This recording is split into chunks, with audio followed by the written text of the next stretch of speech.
नमस्कारं सर्वेषां छात्राणां स्वागतम् अस्ति। अद्य वयं स्नातकद्वितीयवर्षस्य कक्षायां प्रथमप्रश्नपत्रे अभिज्ञानशाकुन्तलम नामधेयं नाटकं पठिष्यामः। नमस्कार विद्यार्थियों, पिछले वीडियो में हमने अभिज्ञानशाकुन्तलम नाटक के तृतीय अंक के कुछ श्लोकों को पूर्ण कर लिया था।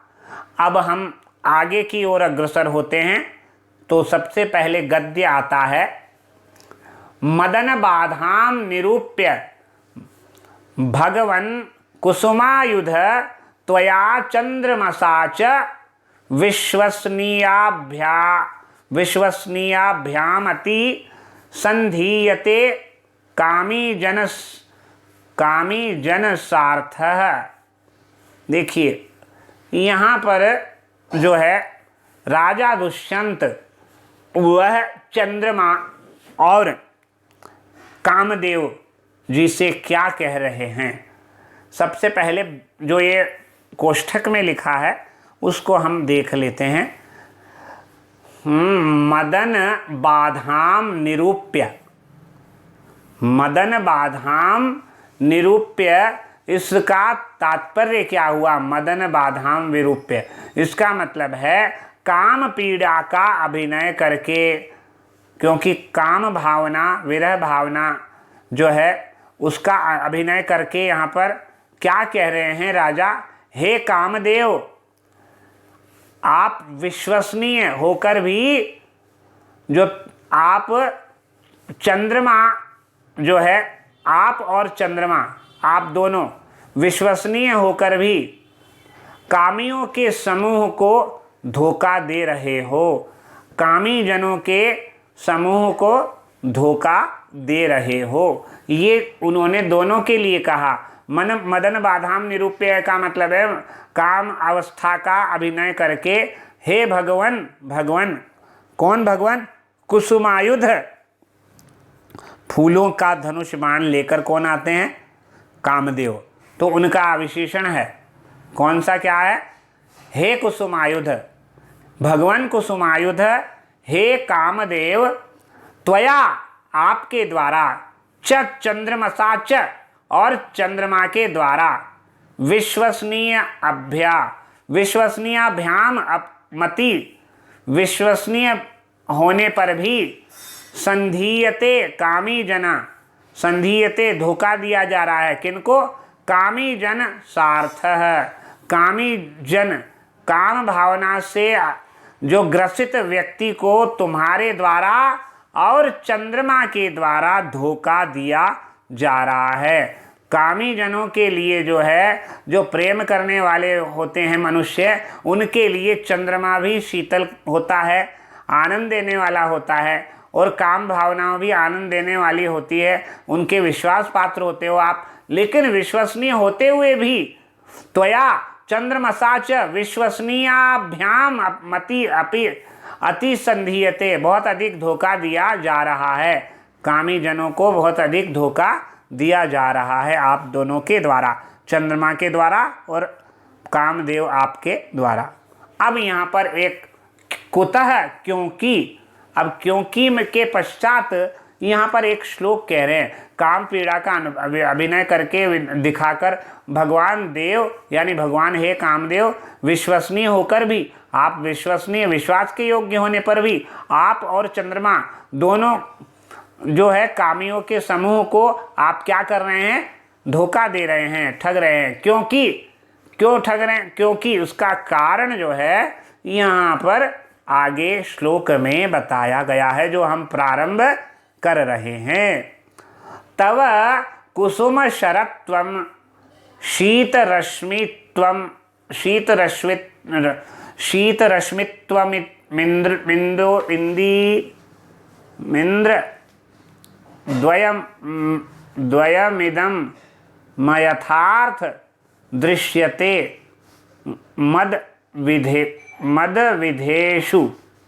मदविधेषु विसृजति हिमगर्भैर अग्निम इंदुर्मयूखैः सत्वमपि कुसुमबाणस्य वज्रसारी करोषि। देखिए यहाँ पर चंद्रमा और कामदेव किस प्रकार राजा को कष्ट पहुंचा रहे हैं उसका वर्णन कर रहे हैं। तव कुसुम, श्लोक पढ़ते हैं। तव कुसुम शरत्वम शीतरश्मित्वम इंदोर द्वयम यानी दो चीज हो गई। एक तो त्वया चंद्रमसा, इसका यहाँ पर तव कुसुम शरत्वम, तुम्हारा, तव यानी आपका, कुसुम शरत्वम फूलों के बाणों से युक्त होना, और शीतल रश्मित्वम इंदौर, और चंद्रमा का शीतल किरणों वाला होना। ये दोनों बातें, तुम्हारा तो फूलों के बाणों वाला होना और चंद्रमा के शीतल किरणों वाला होना, ये दोनों द्वयम, दोनों मद, ये दोनों मुझे क्या एकदम अयथार्थ दृश्यते मद विधेषु, मेरे जैसे प्राणियों के लिए दोनों झूठे साबित हो रहे हैं। आप भी झूठे साबित हो रहे हैं। कामदेव फूलों की बाणों की वर्षा करते हैं और साथ में जो चंद्र किरणों की वर्षा करने हैं, शीतल किरणों की वर्षा करने वाले जो चंद्रमा है, वो चंद्रमा भी मुझे जो है कष्ट पहुंचा रहे हैं। तो द्वयम इदम, ये दोनों अयथार्थ, मुझे अयथार्थ दृश्यते, झूठे लग रहे हैं। मद विधेषु, मेरे जैसे व्यक्तियों के लिए दोनों बातें झूठी लग रही हैं। इसलिए विसृजति हिम गर्भैर अग्निम। देखिए ये कह रहे हैं कि विसृजति यानी प्रदान कर रहे हो, ये छोड़ रहे हो, अग्निम हिमम यानी तुम शीतल किरणों के द्वारा अग्नि छोड़ रहे हो।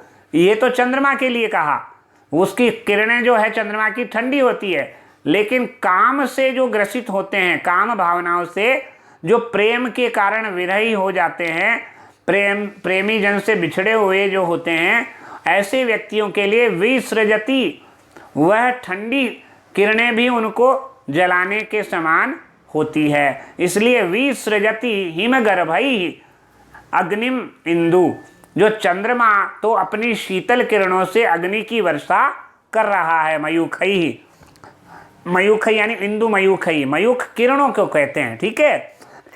और आगे कहा है सत्वम अपि कुसुम बाणान वज्रसारी करोषि, और तुम भी अपने फूलों के बाणों को और अधिक कठोर बना रहे हो।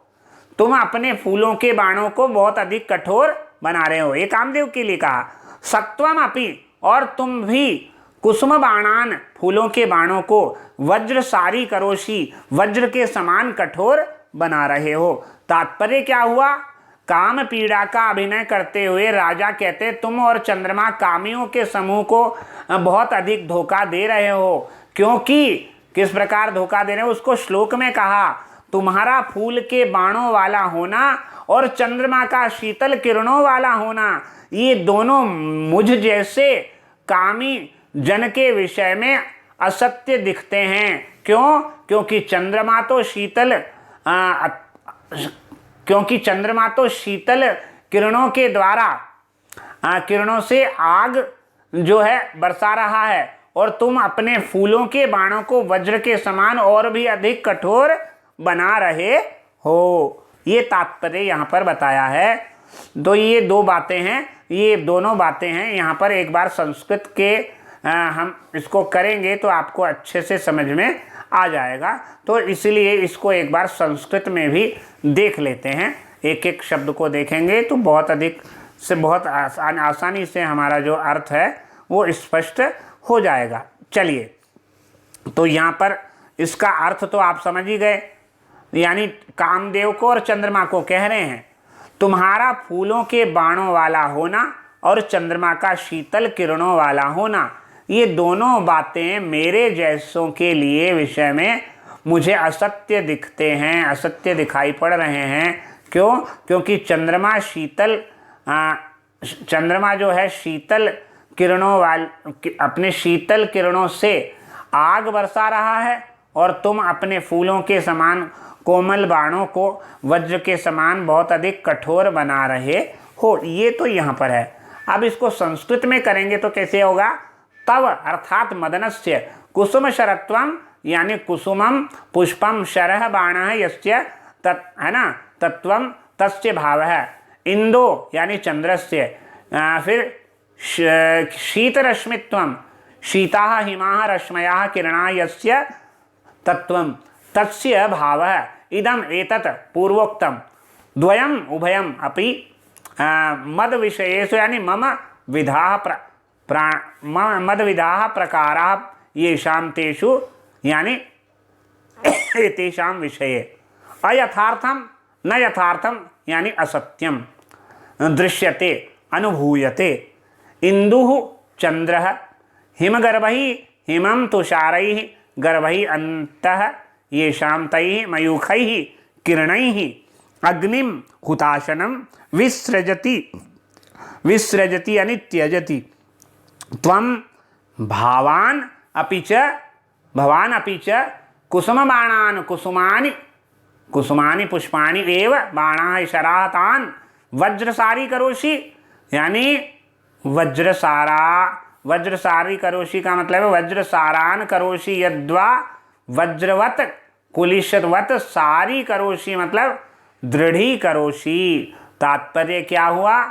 काम और यहाँ पर कामदेव और चंद्रमा क्रमशः कुसुम शर और शीत रश्मि कहे जाते हैं, किंतु विरही के लिए विपरीत प्रभाव दिखाते हैं।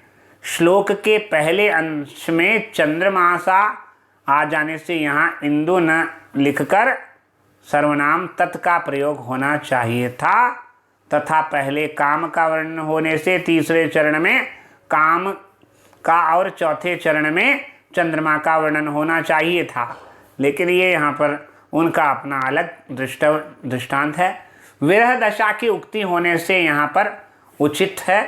छंद यहाँ पर प्रस्तुत श्लोक में बता देता हूँ। मालिनी छंद है, जो मैंने आपको प्रथम अंक के 10वें श्लोक में भी बताया था, मालिनी छंद। और अलंकार कौन सा है? अप्रस्तुत प्रशंसा, काव्यलिंग, रूपक, उपमा, विरोध, परिणाम, छेकानुप्रास, वृत्त्यनुप्रास इत्यादि अलंकार भी हैं। वापस से देख लेते हैं। सबसे पहले तो मालिनी छंद। तो मालिनी छंद में क्या होता है भाई? वापस बता रहा हूँ। मालिनी छंद के प्रत्येक चरण में 15 वर्ण होते हैं, जो क्रमशः किस क्रम में होते हैं? नगण नगण मगण यगण यगण के क्रम से 15 वर्ण। नगण नगण मगण यगण यगण हो गए 15, 3 पंजे 15। और यति कहाँ पर होती है?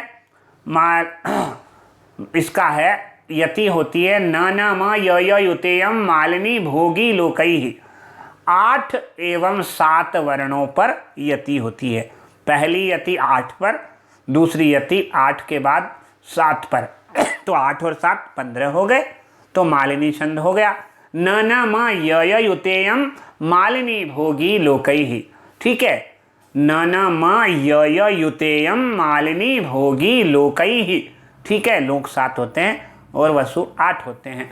और अलंकार जो है उसमें बहुत सारे अलंकार हैं। यहाँ पर प्रस्तुत प्रशंसा अलंकार है, काव्यलिंग अलंकार है, रूपक अलंकार है, उपमा अलंकार है, विरोध अलंकार है, परिणाम अलंकार है, और वृत्त्यनुप्रास, छेकानुप्रास और वृत्त्यनुप्रास भी यहाँ पर घटित होता है। तो यहाँ पर आपको छंद एवं अलंकार बता दिए जा चुके हैं। अगला श्लोक हम अगला गद्य अथवा श्लोक हम अगले वीडियो में करेंगे। तब तक के लिए यहीं विराम देते हैं। नमस्कार, धन्यवाद।